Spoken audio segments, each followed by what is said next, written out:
Hey everyone, so it's been a while since we last did a Vanguard review. So with this being said, we actually are starting a completely new series here, which is actually focusing on Shin's arc now. So definitely really interesting because with this it's a completely new story. We're not actually doing something that's I don't know, I guess like a reboot of the old series, so that's definitely something to look forward to. Right now I am definitely behind. I'm at this particular point of this video, I am 6 episodes behind, so watched episode 1, 2 and 3 all at different times, but yeah, it was a bit busy for me with mid-sems and everything like that, so now that that's over, I had a bit of time to actually catch up on a few of these episodes. Still have to watch episodes 4, 5 and 6, however I will be doing a triple episode, as you could tell by the title of this video. Now to begin, I thought that this was already a really interesting arc to begin with. I really did want to see more of a story behind Shin himself, given how he's actually gone through different things and different events through G that really just made Shin a much more interesting character, and you just became more curious as to what kind of person he was as a Vanguard player. So with that being said, the first episode definitely started off with something we're all very familiar with, and that is basically Shin just trying on to carry on the legacy of Misaki's parents' card shop, Card Capital. But interestingly enough, the story here revolves around, it seems like the perspective of this new character called Tatsuya, and basically he's just entering the world of Vanguard in such a way where he sees Shin as his own Vanguard, simply because Shin is the kind of person who's trying to protect the game and keep it fun. I say this for a reason because we actually have a character called Esuka who is pretty much trying to globalize her company of, I guess, expanding her card shops, and I think because of that it is definitely a really bad thing. It's kind of similar to how in the original series where Team AL4, or rather Foo Fighters, were trying to take over different shops and pretty much market on that name.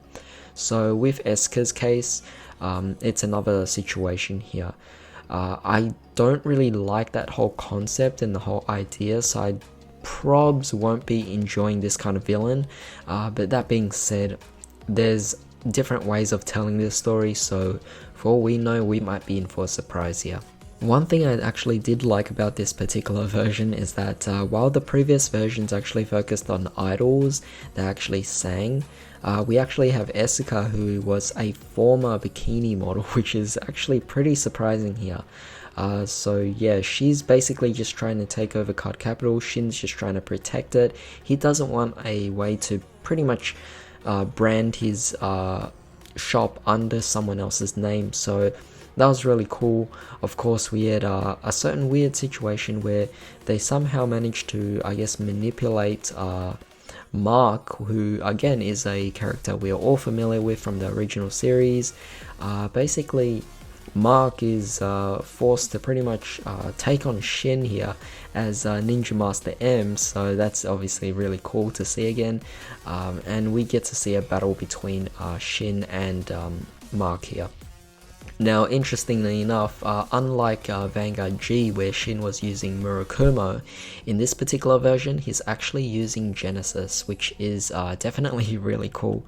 Of course, we could already see that there is a lot of contradictions to the very first original series of Vanguard, and with that being said, it is obviously going to, you know, be something that we all have to accept. I mean, the fact that we even have grade 5s at this point is just really insane already. Of course, it's a different concept of the whole astral figures, but that being said, it just doesn't follow along with the original story, so yeah, it's just something that I think it's a bit hard to actually get over. But for now, I guess yeah, we'll just see how it actually goes by. But of course, yeah, kind of a new mechanic now with grade 5s being the whole astral figures, being able to come on with much stronger attack. Very love the concept of this, so, or rather the mechanics, so looking forward to actually playing this in real life as well. That being said, seeing the battle between Shin and Mark was definitely a really fun thing, and yeah, just a great way to actually start off a new series or a particular new arc focusing on Shin. With that being said, we move on to episode 2. Now, episode 2 was filled with quite a bit of fan service, to be honest. I mean, at least more so than the previous seasons or the previous series, where although they had beach episodes, it wasn't really fan service. For this particular one, well, you're just gonna have to watch it yourself if you haven't seen it yet. But yeah, it's a lot more so than you would expect for a series focused on card games here. But yeah, this particular episode was really interesting. Of course, things are actually quite heating up really quickly, so I do like this whole fast pace that's actually going on, but at the same time it's well balanced, where Eska's essentially trying to take over Shin's shop by offering her products, her way of coercion and everything like that, and it's just a really interesting mini story kind of, where Shin accidentally mixes up the other decks. That's one that's been offered by Eska with his own personal deck, and as a result he pretty much has to break into Eska's corporate store or corporate building to pretty much just steal back his deck. So very interesting there. Love the whole commotion of him actually beating different card fighters and just going all the way up to the top. It goes to show that you know, with the whole big branding and everything like that, it doesn't shape you up to necessarily be the best of the best, because you'll still be beaten by those that are pretty much considered underdogs, or rather dark horses in this particular scenario. You know, someone with no background whatsoever, someone with no name whatsoever, can somehow just surprise you and take the storm. So just really amazing, great moral of the story that I think is kind of like a hidden message that I think a lot of people might be able to pick up on. So really amazing there on that particular episode.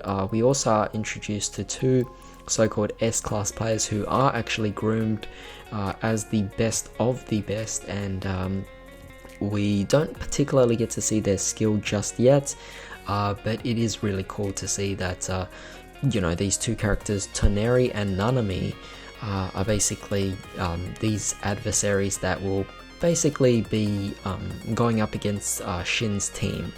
At the beginning of the episode though, I will also have to mention Tatsuya's character actually wanting to become a disciple of Shin, so that's really cool. They have a card fight. We actually get to see a bit of experience where Shin actually gives advice not only to Tatsuya but also to us players as well, where since Tatsuya, we saw a glimpse that he was playing Angel Feathers. One of his weaknesses was he was too scared to take attacks, and he just kept taking, or rather he kept perfect guarding, and because that was his main focus, he ended up draining all the cards in his hands, ultimately making him lose the fight. Now with Shin's advice, he was basically trying to advocate that sometimes it's okay to take the attack so that you could actually save resources in your hand and you know, be able to have a balanced playstyle throughout the game.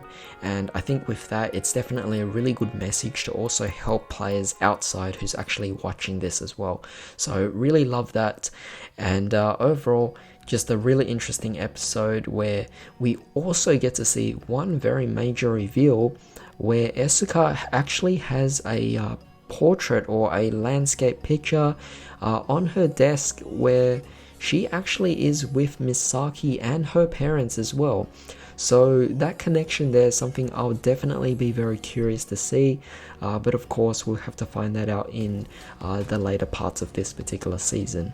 Moving on to episode 3, of course, this was definitely something that really picked up, because we actually have Toneri and Nanami basically being sent off by Eska to actually essentially kidnap you know, Mikuru here, which is definitely just very surprising. Now of course Mikuru and Rive are obviously characters we are familiar with from G, so seeing them again are very nostalgic, despite the fact that it wasn't too long ago. But that being said, obviously a really drastic change in the story to involve something like this, but again sending some moral messages if you actually were able to pick it up from the episode.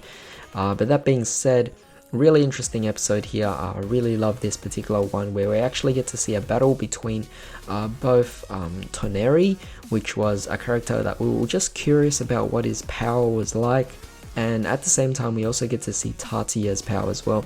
Now Tatia was also having great development in this episode as well, trying to grow as a character.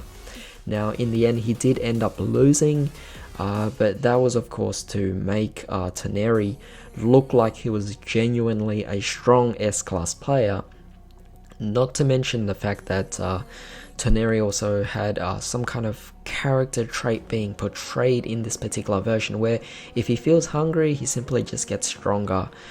So very interesting there, and sadly Tatia did fail.